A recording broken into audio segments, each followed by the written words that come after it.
ఈ రోజే డౌన్లోడ్ చేయండి, మీ ఫేవరెట్ షోస్ చూడండి. ఏమండి, ఆపరేషన్ కి డబ్బులు ఇస్తానన్నారంట కదా, తీసుకొచ్చారా? మా బేబీ చెప్పింది కదా, తను చెప్పిన తర్వాత తేకుండా ఎలా ఉంటాను? ఇదిగో డబ్బులు 20 లక్షలు.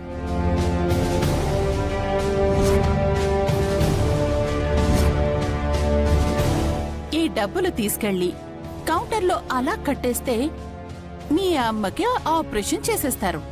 ఆవిడ బ్రతికిపోతుంది. అవునండి, మీరు చేస్తున్న ఈ సహాయానికి మీకెలా కృతజ్ఞత చెప్పాలో నాకు తెలియట్లేదు. నిజంగా నీకు కృతజ్ఞత చెప్పాలనుందా? అయితే నువ్వొక మాట ఇవ్వాలి. ఏంటది? గుండమ్మ ఆదిలు నీ కన్న తల్లిదండ్రులని నీకు తెలుసు కదా?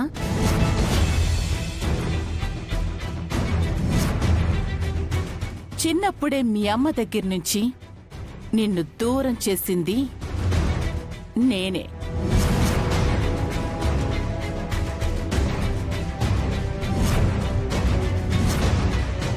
మీ అమ్మా నాన్నలు వాళ్లే అని నీకు తెలిసిన తర్వాత కూడా వాళ్లకి నిజం చెప్పకుండా జంగమయ్యని అడ్డుపెట్టి నిన్ను ఆపించింది కూడా నేనే. ఈ విషయం నీకు తెలుసు కదా? నిన్ను చిన్నప్పటి నుంచి పెంచిన ఆ తల్లి బ్రతకాలంటే మా దగ్గరున్న ఈ డబ్బులు కావాలి. ఈ డబ్బులు మేం నీకు ఇవ్వాలి అంటే గుండమ్మ ఆదిలే నీ కన్న తల్లిదండ్రులన్న విషయం ఎప్పటికీ నువ్వు వాళ్లతో చెప్పకూడదు.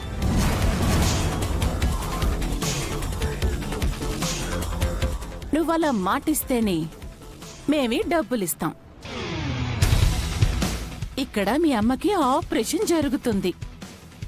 లేదంటే నేను వెళ్ళిపోతాను. అది నీ ఇష్టం.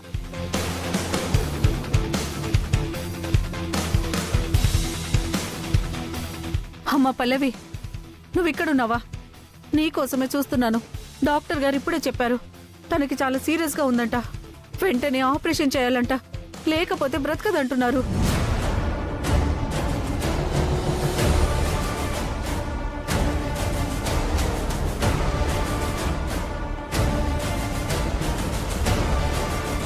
నేను వస్తాను, మీరు వెళ్ళండి.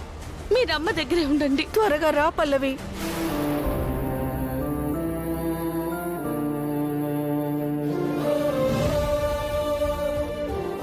ఎందుకు పిన్ని మా అమ్మంటే నీకంత కోపం? పురిట్లో బిడ్డగా ఉన్నప్పుడే తన నుంచి నన్ను దూరం చేశావు.